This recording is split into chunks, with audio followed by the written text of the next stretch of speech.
Estamos apresentando Plenitude, numa nova temporada. A apresentação Iraci Campos. Olá, queridos amigos, nossos telespectadores, como é bom estar com você. E hoje entraremos em plenitude juntos com um convidado muito querido, um convidado muito especial, que vem lá do Sul para bater um papo com a gente, que é o Bruno Godinho. Ele é escritor, está trazendo o lançamento do seu segundo livro, casado, 3 filhos e criado dentro da doutrina espírita. Se você não sabe quem é, então fique ligado, porque você vai se apaixonar pelas histórias, por tudo que ele vem contar aqui com a gente. Seja bem-vindo ao programa Plenitude, Bruno. Os agradecimentos são meus, posso assim dizer. É uma felicidade estar aqui novamente no Seja Barra e também rever você, uma amiga querida que reencontrei nessa existência, eu posso dizer. Obrigada. Você vai se apaixonar literalmente. Olha o tema, o crucificado. Não precisa mais falar nada, né? Tá aí, ó. Bruno, você tem uma característica de filósofo, pois você traz suas considerações, informações históricas e, ao mesmo tempo, você leva a gente numa grande viagem ao passado. O que te levou a escrever o seu mais recente livro, O Crucificado, pela editora Age? Querida irmã, telespectadores, depois de 20 anos de estudo, onde conseguimos amealhar em torno de 60 a 70 obras, conforme se encontra nas referências do livro Crucificado, não houve antes nada que me interessasse em escrever o livro O Crucificado. Mas as informações foram vindas de tamanha maneira que eu fui condensando-as, como se fosse num texto, dividido dentro de uma pasta, vários textos, e foi tomando a forma de uma literatura. Eu não esperava, até que tive a informação, através do nosso irmão Divaldo, que eu deveria publicar esta obra, onde tinham espíritos que estariam me assessorando. Por uma questão de ética, eu prefiro não falar dos espíritos que assessoraram essa obra, mas os respeito bastante e a inspiração vinha cada vez que veio essa intenção de que o livro saísse, foi tomando a sua forma, e aí as inspirações durante a madrugada também vinham, e nesses 20 anos estudando principalmente a vida de Jesus, o Novo Testamento, portanto, como também o Velho Testamento. Fomos levados a estudar mais de 4.000 páginas do livro de Flávio Joséfo, o historiador judeu, porque é o único que fala, inclusive, da vida dos Herodes. Qualquer escritor no mundo hoje que fale sobre Herodes tem que ter estudado o Flávio Joséfo. E foi um desafio muito grande também, e um aprendizado, sem dúvida, maior ainda. Então, no Espiritismo, inclusive, Amélia Rodrigues é uma das poucas, o Emmanuel, a Joana, que faz uma pincelada, dando um exemplo, quando se fala dos Herodes, pela psicografia do nosso querido médium baiano, Divaldo Pereira Franco.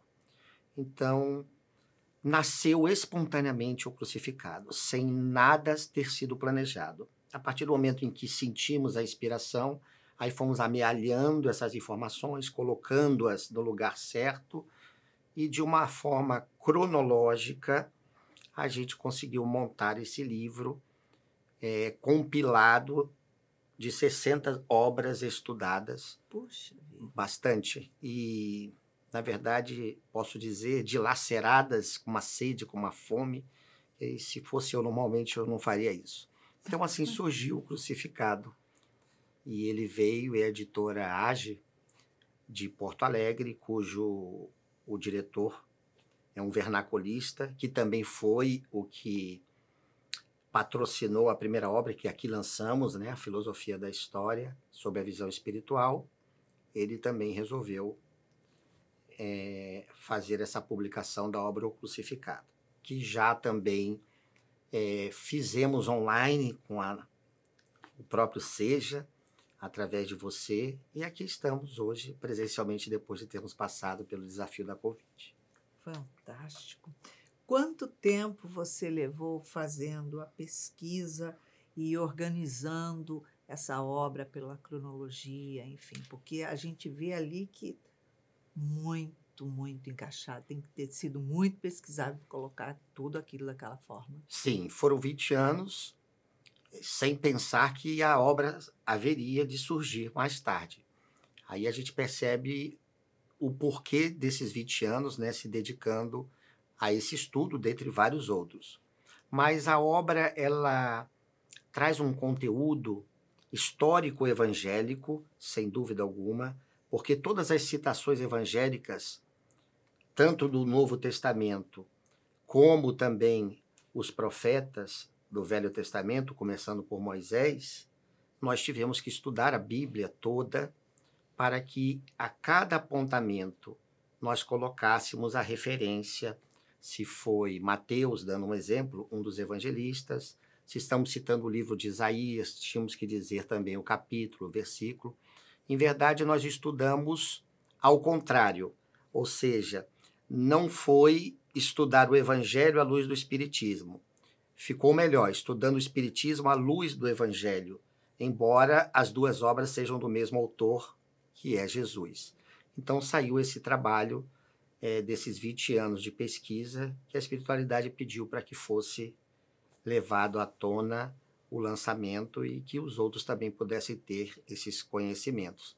Muitas notas explicativas o autor faz para que não fique pesada a leitura. Então, a leitura genuína o leitor está fazendo. Aí é feito ali um número, uma nota explicativa. Aí o leitor sai, vai para a nota explicativa, para que não a coloque no texto e ficaria pesado. E depois ele retorna para onde ele parou. Então, é uma característica do autor, que também não sei de onde eu tirei, mas a gente também enriqueceu ela com bastante notas explicativas. Então, foram 20 anos. 20 anos. Caramba, teve muito trabalho aí. Bruno, você traz a história, você traz a importância da linguagem de época, você traz a cultura de alguns séculos. É muito rico esse seu livro. Contextualiza a sociedade judaica dentro do Império Romano, traz Jesus de uma forma muito linda. A história pré-Jesus. Contextua também de forma filosófica e moral. Fala um pouco mais profundo sobre isso. Como foi fazer a ligação da forma filosófica e moral?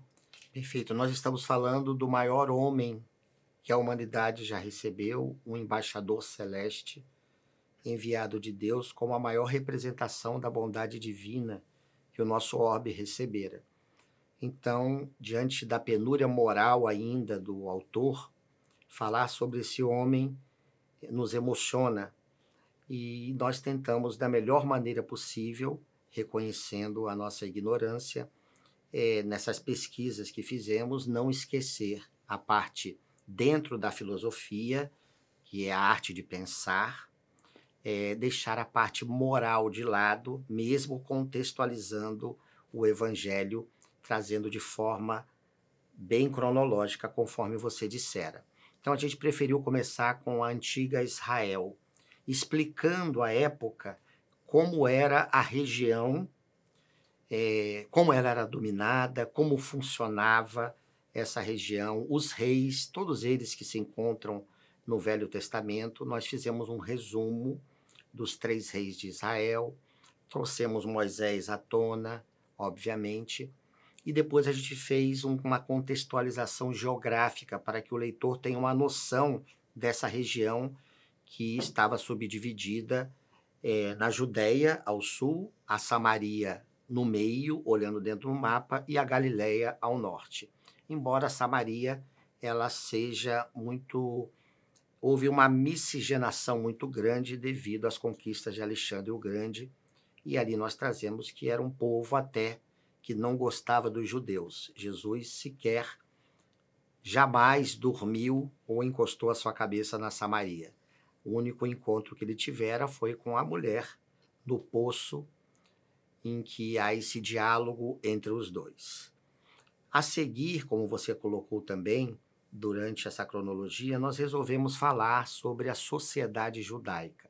Allan Kardec, em O Evangelho segundo o Espiritismo, no início ele faz um resumo como funcionava a sociedade, colocando ali os fariseus, os saduceus, quem eram os escribas, etc. Nós nem utilizamos o Evangelho como fonte para trazer o crucificado, porque se já se encontrava isso no Evangelho, já se encontra isso no Evangelho, nós poderíamos colocar como uma citação, mas nós fomos mais a fundo, porque hoje o leitor espírita, principalmente, quando se fala em fariseu, ou os fariseus, ou os saduceus, dando um exemplo, muito poucos sabem a diferença entre um e outro. E até denominam a maioria fariseus como se fossem os padres dos dias de hoje, aqueles que representavam a religião. Nós estávamos, à época da sociedade judaica, onde Jesus estava entre nós, era uma sociedade teocrática, obviamente. Teo vem de Deus, não é como hoje uma sociedade democrática. Então se misturava assim a justiça com a religião. Inclusive a religião judaica, os que tomavam essas decisões, eles frequentavam tanto o Sinédrio, que seria o nosso Supremo Tribunal Federal hoje no Brasil, eram juízes, como também frequentavam o Templo de Jerusalém, com os seus ritos que nós conhecemos. E nós fomos mais a fundo. Então, resumidamente, deixando o gosto ao leitor que ainda não conhece a obra, fariseus seria hoje o que nós chamaríamos de um partido, uma seita. Então, os partidos políticos de hoje equiparam-se aos fariseus ou aos saduceus. E a gente ainda traz de forma mais profunda qual eram as funções desses saduceus, o que eles faziam dentro do templo, dentro do sinédrio. Por exemplo, o sumo sacerdote à época em que Jesus fora crucificado chamava-se Caifás. Ele não era fariseu. E a gente imagina que ele fosse, mas ele era um saduceu. E aí a gente traz as diferenças entre saduceus, fariseus. Escribas, por exemplo, eram os doutores da lei. Não podiam tomar nenhuma decisão jurídica até os 40 anos de idade. Eram iniciados desde os 14 e só podiam decidir depois dos 40. A própria morte ou desencarne de Estevão, quem fez a denúncia foi Paulo de Tarso, mas ele não podia fazer o veredito. Ele participou do julgamento, mas quem tinha que tomar a decisão não era ele, porque ele ainda não tinha 40 anos de idade.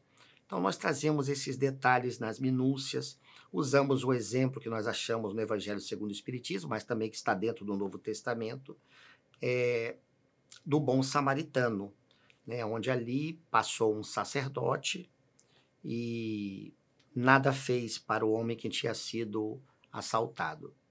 Depois vem até ele um levita e depois vem um samaritano. E Jesus disse que foi o samaritano que fez o certo. O interessante é que quando lemos essa passagem nós pensamos qual é o significado de levita e a diferença dele para um sacerdote. Então também nós explicamos isso dentro dessa sociedade teocrática que era a sociedade judaica, de uma forma mais profunda, mais de acesso a todos, que possam conhecer esses partidos que havia à época e que não significava necessariamente estar ligado à religião. Então são seitas como os partidos políticos de hoje. Imprescindível esse texto dessa parte que se chama Sociedade Judaica, porque nós precisamos conhecer o local em que Jesus estava, como ele vivia, porque muitas das vezes ele atacava em todas as suas referências de forma advertida, mas com amor, aqueles que, embora judeus, não viviam a lei como deveriam. Então, achamos interessante colocar a sociedade judaica como uma das partes, ou podemos chamar capítulos, mas na obra está em partes. Ela é dividida em 7 partes, ou 7 capítulos, como deseja. Mas como o diretor da editora gosta do termo parte, isso não importa para nós. Então é parte 1, parte 2, parte 3. Capítulos ele me ensinou, aprendi muito com ele, está mais relacionado a um romance, né? Então, em termos parte, fica melhor. E para nós, como a forma não interessa, o que interessa é o fundo, a gente fez conforme a editora desejava e a mensagem acreditamos que fora passada. Ficou realmente muito linda, muito mesmo. Como foi para você, Bruno, perceber o reconhecimento, digamos assim, entre aqueles espíritos que eram tão ligados a Jesus? E como você foi capaz de percorrer entre eles com tanta sensibilidade? Nós somos espíritas, obviamente, e aqueles que o são já leram, em sua maioria, o Livro dos Médiuns. E o Livro dos Médiuns, Allan Kardec, estudando a fenomenologia, como jamais havia sido estudada, ele classifica a inspiração como uma variante da intuição. Então, Kardec não fala de intuição no Livro dos Médiuns, ele usa o termo inspiração. E quando nós estamos inspirados, nós sabemos o que estamos falando, embora não tenhamos a liberdade de dizer não vou falar. Nós somos levados a falar ou a escrever. Por isso há uma diferença, abrimos um parênteses, entre um orador, vamos falar dentro do espiritismo, um orador espírita e um palestrante espírita. O orador espírita, ele fala e a chuva pode estar caindo sobre ele, ele não para. O palestrante espírita, ele para, fala, toma uma água, pega um evangelho, cita uma parte. Então, quando a oratória vem, aquele que está servindo de instrumento, ele está inspirado, obviamente. Então, eu só consigo achar uma explicação através da inspiração, que vem e veio durante toda a montagem do livro. E teve uma parte que me chama muita atenção, que faço questão de revelar aqui pela primeira vez, é que o autor tem sempre a mania, se assim posso colocar, pelos detalhes que ele gosta de escrever, o autor coloca sempre, quando vai falar de uma personalidade, a data de nascimento e a data do ano, obviamente, em que ele desencarnou, a personagem que está sendo colocada no livro, quaisquer uma delas. Teve um momento que nós estávamos falando dos evangelistas, e um dos evangelistas é João Marcos, que foi filho de Maria Marcos. Havia muitas Marias à época. Nós temos a Maria de Nazaré, mãe de Jesus, a Maria Marcos, ou Maria de Jerusalém, que era mãe de Marcos. Nós tivemos Maria de Magdala, tivemos a Maria, a irmã da Marta, irmã de Lázaro, conhecidas no Novo Testamento. E quando nós estávamos falando de João Marcos, nós temos o conhecimento e revelamos, obviamente, pedimos, entre aspas, né, uma autorização ao nosso irmão Divaldo para trazer a revelação que ela é a reencarnação posteriori da nossa poeta baiana Amélia Rodrigues. Então, quando nós estávamos falando do contexto dela, a época em que Jesus estava encarnado, nós colocamos várias citações em que os discípulos faziam reuniões na casa dela. Inclusive, Simão Pedro, depois que ele foge, quando fora preso, e ninguém explica como, né? Porque ele estava atado e tudo isso foi desatado e ele sai na frente de 16 soldados que estavam caídos, ele foi ficar na casa de Maria Marcos.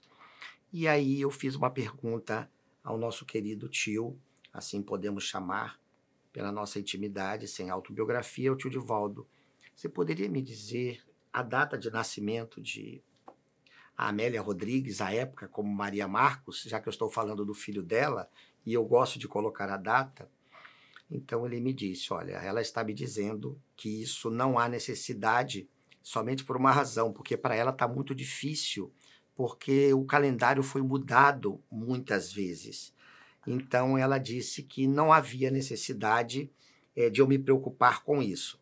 Então que eu possa colocar um ponto de interrogação, porque até mesmo para ela ficaria difícil fazer esse raciocínio devido às mudanças do calendário, mesmo que ela tivesse uma noção, e deve ter, de astronomia, quantas voltas a Terra deu, né, em torno do Sol, mas ela pediu para que o importante seria a mensagem que estaria trazendo sobre ela, não que ela fizesse questão, mas o autor iria escrever sobre ela.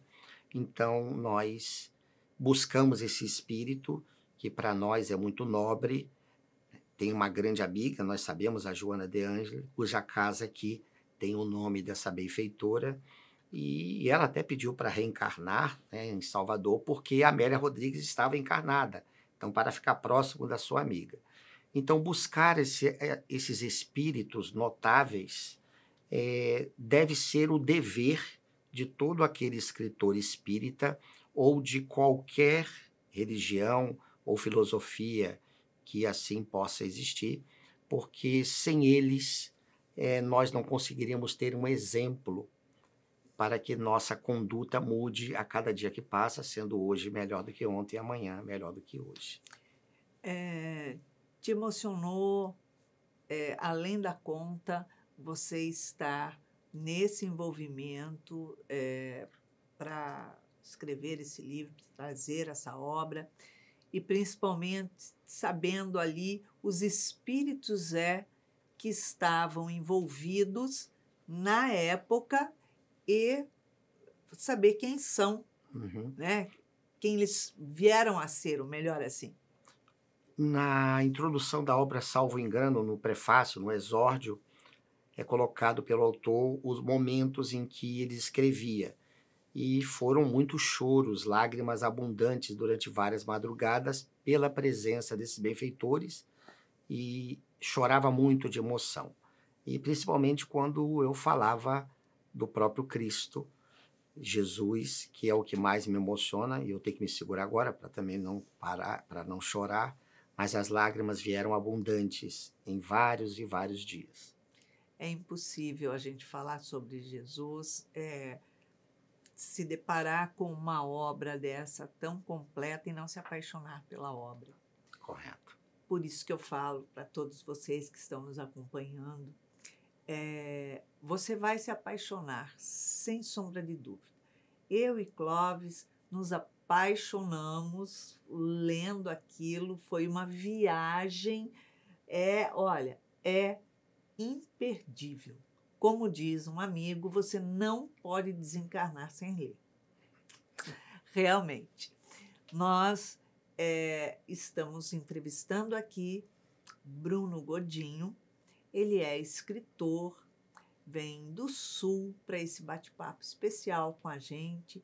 E nós vamos para um pequeno intervalo, tomando um chazinho gostoso e voltamos já já. Não saia daí que retornaremos no segundo bloco. Estamos apresentando Plenitude, numa nova temporada. A apresentação Iraci Campos. Estamos de volta no segundo bloco do nosso programa e hoje entrando em plenitude com o nosso convidado desta tarde, da nossa salinha, Bruno Godinho. Ele vem lá do Sul, daquele gelo do Sul, para o Rio de Janeiro, para estar na nossa salinha batendo um papo com você. E, olha, você vai anotando tudo isso, porque realmente Vale a pena. Bruno, você faz uma análise dos 4 evangelhos durante o seu trabalho, comparando eles entre si. O que mais mexeu com você nessa investigação comparativa? O Evangelho de João é o que eu mais simpatizo, porque é um evangelho místico. João era o discípulo amado de Jesus, não foi por acaso, já era um espírito que traz uma bagagem evolutiva diferenciada. Foi o profeta Daniel do Velho Testamento, voltaria mais tarde, no século XII, como Francisco de Assis. Então, é um espírito de uma envergadura que o próprio Cristo Jesus, enquanto pregado no madeiro da infâmia, deixou para Maria. Aí está o seu filho, Maria. E aí está sua mãe, João. E a partir dali nós vamos vendo esse espírito saindo, indo para Éfesos, depois convidando Maria para ir morar com ele, e ele depois é preso. Quando ele fora preso e colocado numa ilha muito seca, onde não havia plantação nenhuma, era quase uma prisão, era uma prisão a céu aberto, ele consegue receber o Apocalipse em primeiro lugar. E foi um trabalho interessante porque tivemos que ver a questão da idade, do tempo. Então, nesse estudo profundo, nós descobrimos que o Apocalipse foi feito antes do Evangelho de João, que é o Evangelho dele. Um Evangelho que trabalha muito a questão comportamental, é um Evangelho quase psicológico, se assim pudermos dizer, e também traz um aspecto teogônico muito grande. Ele revela o monismo, revela a busca que a própria Joana de Anges traz do Cristo interno, Cristo interior. Então, uma frase dele que me chama muito a atenção, de Jesus, e que João resgatou, só pode ser alguém que realmente tivesse essa visão mística, né? Se o grão de trigo não morrer, ficará estéril. Jesus disse isso e ele traz a única passagem essa que está dentro dos 4 evangelhos do Evangelho de João. Ou seja, se o nosso ego não morrer dia a dia, isso significa o trigo, nós ficaremos estéreis, ficaremos no amolamento de caráter, no nosso comodismo espiritual. Então é uma proposta endógena de autoconhecimento para que nós nos libertemos das nossas agruras e das nossas aflições. É o evangelho que eu mais me simpatizei durante essas investigações. Depois a gente traz os acordos e desacordos entre esses evangelhos, mas aí é superficial. Por exemplo, Lucas diz que no Sermão da Montanha, Jesus ele subiu. Mateus diz que Jesus veio descendo. Então, essa comparação não vai mudar a vida de ninguém, se foi subindo ou descendo ou parando num plano. Nós temos aí, das bem-aventuranças de Mateus, nós temos 11 bem-aventuranças e 4 somente de Lucas. Mas Lucas também teve a sua característica de um grande pintor, se a gente pode dizer assim, porque é o evangelho onde nós conseguimos ver no evangelho de Lucas uma pintura. Ele já era um homem muito inteligente, nascido na cidade de Antioquia, falava grego, era médico, era culto. Então ele traz um evangelho bem colorido. Ele também escreveu porque ele foi até Éfesos, enquanto Paulo estava preso, conversar com Maria. Então todo o evangelho de Lucas foi aquilo que Maria dissertou a ele. O evangelho de Mateus é um evangelho já levado para o povo judeu. Tanto é que ele trabalha no início toda essa genealogia, né, que vem desde o Velho Testamento até chegar a Jesus. Então, é um evangelho talmúdico, se a gente pode dizer assim. O evangelho de Marcos é o evangelho que foi o primeiro a ser surgido. As pessoas pensam que foi o de Mateus. Mas Marcos, inclusive a Amélia Rodrigues revela isso, e nós colocamos na obra, que o filho dela foi o primeiro a escrever o Evangelho de Jesus. Aquelas anotações que nós lemos em Paulo e Estevão, que Emmanuel diz que Mateus fazia, ele entregou-as toda para Paulo de Tarso. E Paulo de Tarso levou essas anotações com ele. Então, como ele teria que escrever tudo de novo, obviamente demorou um tempo. Enquanto isso, Marcos escrevia também, embora não tenha conhecido Jesus. E Simão Pedro o auxiliou bastante. É um evangelho levado aos romanos, conforme pediu Simão Pedro, que gostava muito dele. Então, desses 4 evangelhos, o que mais me toca o coração é o evangelho de João, que é um evangelho comportamental e ainda traz revelações que dentro do espiritismo há poucos centros espíritas que dialogam sobre isso, né? Que traz a questão de uma queda espiritual. Isso é muito bem trabalhado no evangelho de João. Quando ele fala da criação, ele aborda a criação logo no início, né, chamando Jesus, o verbo se fez luz. Então, quando você vai estudar isso de forma bem profunda, ou mais percursiente, no mínimo, você vai achar que por detrás daquelas letras existe uma sabedoria imensa. Então, o Evangelho de João é o que me chama mais atenção. É muito importante você estar falando isso, incluindo estar falando das casas espíritas, que dificilmente estudam. Nós temos um estudo aqui na casa, que já tem, acho que está no 2º ou no 3º ano, que são os evangelhos originais. Uau! Todo sábado acontece à tarde o estudo dos evangelhos originais, feito por um médico, ele é um psiquiatra, neurologista, profundo estudioso do grego, ele traz grego, traz todas as coisas e tal, e ele dá aula todo sábado sobre isso. É muito bacana, realmente, porque as pessoas querem somente pegar a novidade do espiritismo, né? Uhum. Então, o que está mudando agora? Uhum. Não muda, o espírito vai continuar sendo espírito, né? Mesmo jeito, justamente. É isso mesmo.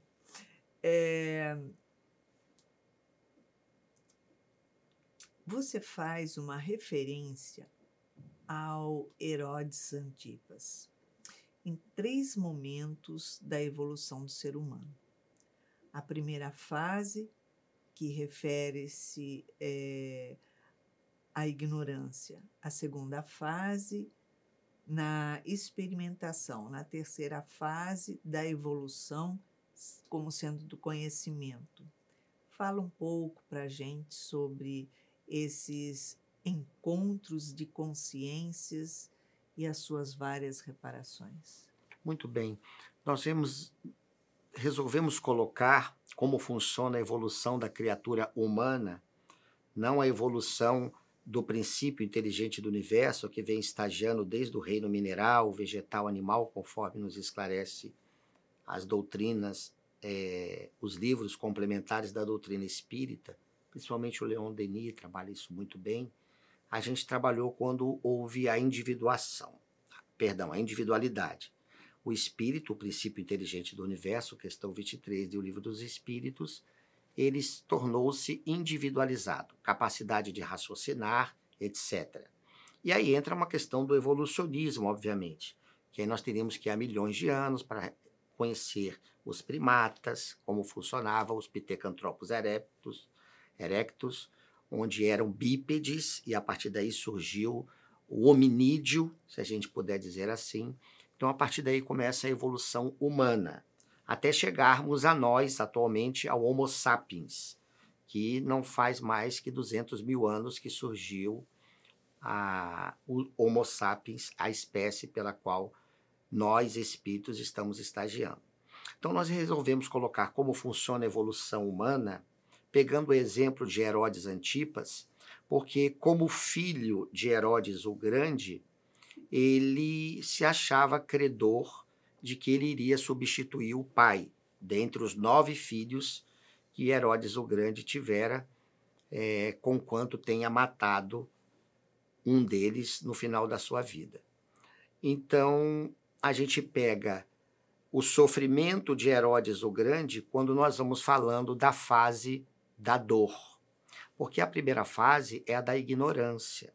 Nessa fase da ignorância, a criatura humana ela vai errando sem saber que ela está errando. E ela continua errando. A segunda fase que colocamos da experimentação ou dor é aquela fase onde todos nós somos convidados ao despertar. E o diálogo de Deus, através das suas leis, para conosco, criaturas humanas, na Terra, é a dor, o remédio para que nós acordemos para a realidade da vida. É o diálogo que o Criador tem para conosco. Allan Kardec, em O Evangelho segundo o Espiritismo, lá no capítulo 5º, quando ele fala da justiça das aflições, ele traz uma frase que passa muitas das vezes despercebido pelos leitores. Muitos poucos ainda creem que é necessário sofrer para ser feliz. Então, essa fase da dor, o indivíduo acorda porque ele não quer continuar sentindo dor. Com certeza. Nós vemos muito no movimento espírita um adágio, posso dizer que até se tornou popular no meio espírita, que assim diz: ou nós aprendemos pelo amor, ou nós aprendemos pela dor. É uma frase equivocada, porque nós, seres imperfeitos, só aprendemos pela dor. Quem está na Terra e expressa através do exemplo o amor, são esses espíritos que já vêm com essa missão para nos resgatar através dos seus exemplos. Faz-nos lembrar muito bem São Vicente de Paulo, em O Evangelho segundo o Espiritismo, salvo engano é no capítulo 13, que inclusive é a reencarnação de Herodes o Grande, a quem possa interessar. Ele tomou a sua redenção depois desses 1.600 anos, quando ele encarnou como São Vicente de Paulo, e inclusive viveu na corte francesa de Henrique IV. Era o capelão de Margarida de Valois, porque Henrique IV gostava muito dele, embora ele fosse católico, e Henrique IV um huguenote, um protestante. É bem a época da noite de São Bartolomeu, que nós sabemos que Catarina de Médici mandou matar milhões de protestantes, os huguenotes, como eram chamados. Então, a gente utiliza-se desse momento para resgatar essa frase de São Vicente de Paulo, que ele diz: homens fracos, fazei da vossa fé e da vossa brandura as vossas armas. Só que antes ele diz: homens fortes, trazei as vossas armas. Quando ele diz isso, são os homens, criaturas evoluídas, homens no sentido de criatura humana, que vêm com a arma do amor. Nós somos os fracos, que precisamos ainda trabalharmos a nossa fé, que ela é branda, é serena, é pacífica, para que nós possamos amar. Então, ali ele traz essa colocação que nos chama muito a atenção. Já existe um livro que nós trabalhamos somente sobre a dor e a felicidade. Não sei quando será publicado e, se Deus permitir, virá à tona também, onde nós trabalhamos muito bem como funciona essa evolução. Nós usamos apenas Herodes Antipas como filho de Herodes o Grande, porque a fase da dor, que é a segunda fase, todos nós somos convidados a evoluir.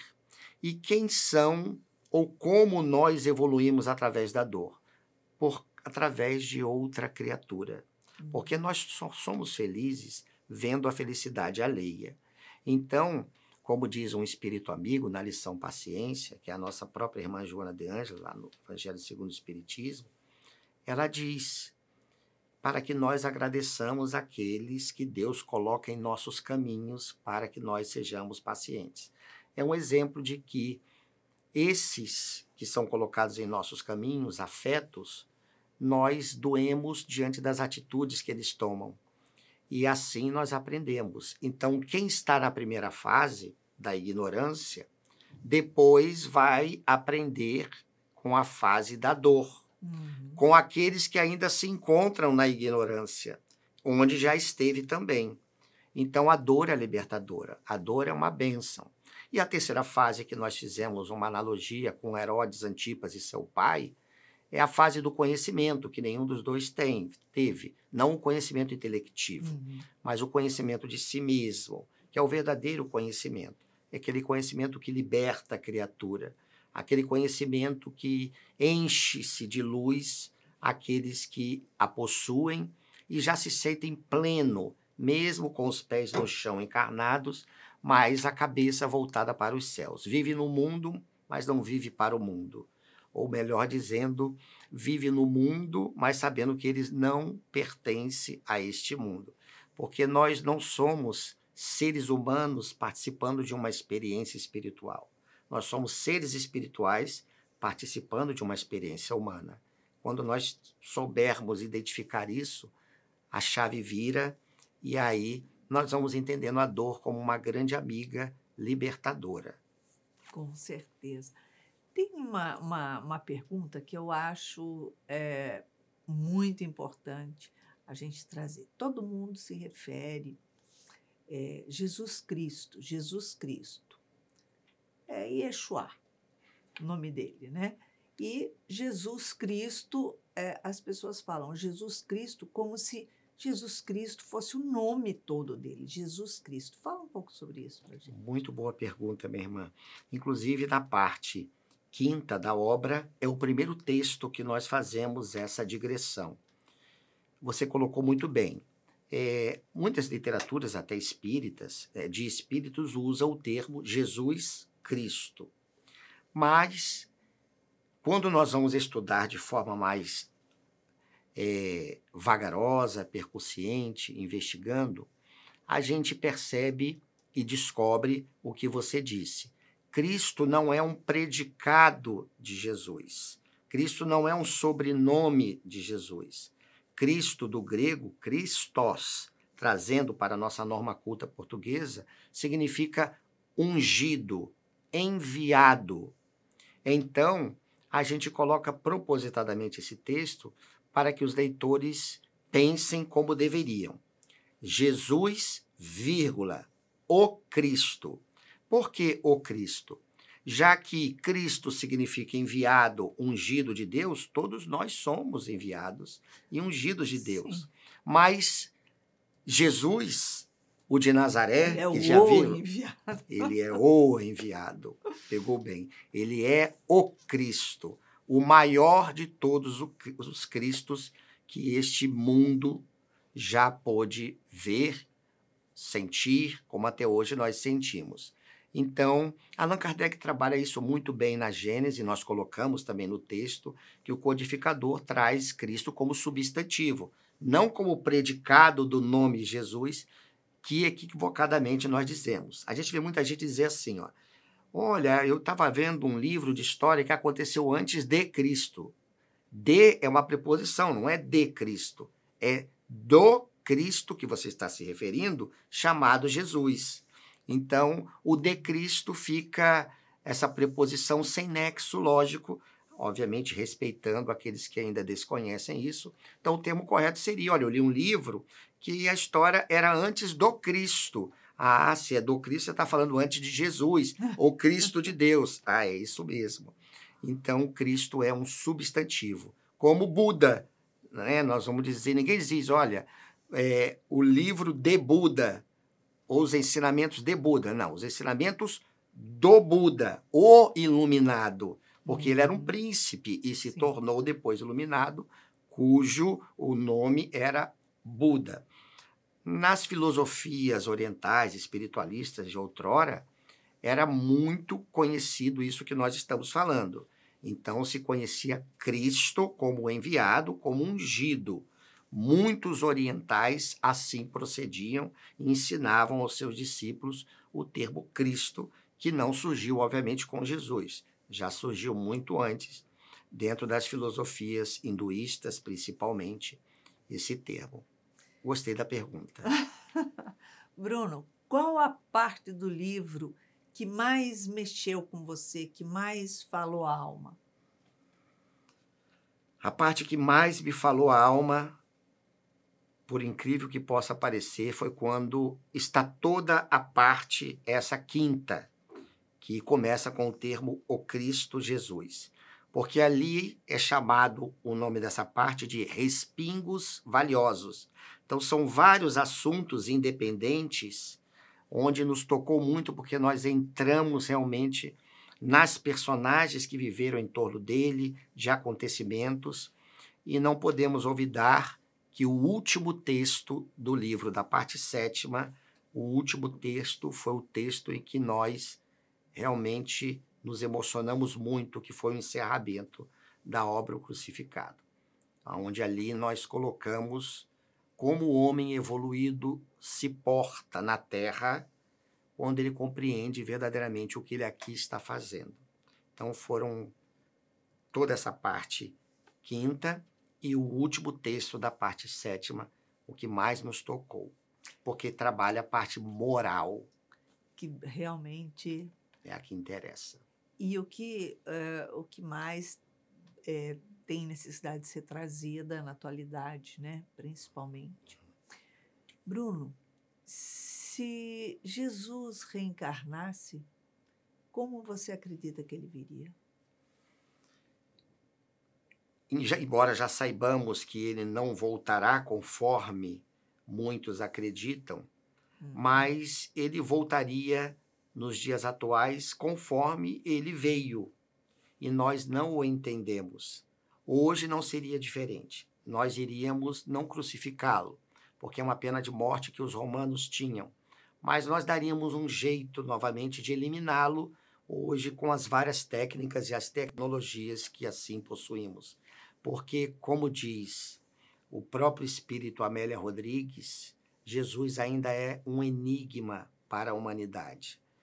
E Joana de Anjos, numa frase que me chama a atenção, ela diz que Jesus é o amante não amado. Nós ainda não o compreendemos verdadeiramente. Aqueles que já o compreendem procuram viver como ele, literalmente, embora saibam que haja um abismo muito grande entre este notável homem e nós. Mas ele pediu, a receita já está pronta. Amai-vos uns aos outros, como eu vos amei. Porque amai-vos uns aos outros já está no Velho Testamento, lá no Levítico. Agora, como ele nos amou, isso cabe a nós, obviamente, esquecermos de nós em prol do próximo. Isso se chama piedade ou compaixão, que, como diz no Evangelho, nas instruções dos Espíritos, é a filha dileta do amor. E o que Jesus teve conosco foi compaixão. Perdoai-vos, Pai, pregado na madeira. Eles não sabem o que fazem. Só alguém que tem piedade e compaixão verdadeiramente para o próximo procede dessa maneira. E nós devemos assim fazer. Com certeza, com certeza. Passou tão rapidinho o nosso bate-papo, puxa vida. Mas vai ter mais, com certeza, porque logo vem outra obra aí, certo? Se Deus permitir. Bruno, convidamos você a deixar uma mensagem para os nossos telespectadores. Muito bem. A mensagem que nós gostaríamos de deixar a todos aqueles que nos assistem, todos aqueles que estão nos assistindo ou irão nos assistir a posteriori, é que jamais se esqueçam que quando nós estamos atravessando dores, que para nós são as maiores que existem, olhemos para o lado. E aí nós vamos ver que existe alguém sofrendo mais do que nós e que nós não suportaríamos. Nesse momento, pensemos em Jesus. Não o Jesus humano, a figura, embora nossa mente possa trazer essa imagem. Mas pensemos nele como esse Cristo interno que nós devemos descobri-lo dentro de nós. Porque o processo evolutivo é endógeno, é de dentro para fora e não de fora para dentro. Se nós pensarmos nisso, nós vamos então compreender que o que nós estamos passando é necessário. E a resignação virá, obviamente, porque nós não mais nos vitimaremos. E aí, pensando nos sofrimentos de Jesus, nós vamos dizer o que foi aquilo diante do que eu estou passando. E aí encerramos no nosso raciocínio, pensando assim que o progresso é individual. A minha mudança não depende da minha esposa, a da minha esposa não depende do meu marido, do meu filho, do meu pai, da minha mãe. Não vai ter uma Verônica para colocar um manto sobre nós quando estivermos com a coroa de espinhos subindo a estrada do Gólgota. Não teremos um Cirineu para nos ajudar a carregar a cruz até o Monte da Caveira, porque a entrada no reino dos céus que está dentro de nós, como dissera Jesus, é o tesouro oculto que ali está. Se descobrirmos esse tesouro, descobriremos o nosso coração. Se descobriremos o nosso coração, ali também descobriremos esse tesouro inefável que nos enche e nos preenche de plenitude. Agradecimentos sinceros pela oportunidade de aqui estar mais uma vez. Obrigado, Bruno. Obrigado pela sua presença no nosso programa. Muita paz. E para que você tenha uma semana de muita paz, uma semana de muita luz, muita alegria, deixamos aqui nosso beijinho carinhoso e nos encontramos na próxima segunda-feira, às 16 horas. Encontro marcado.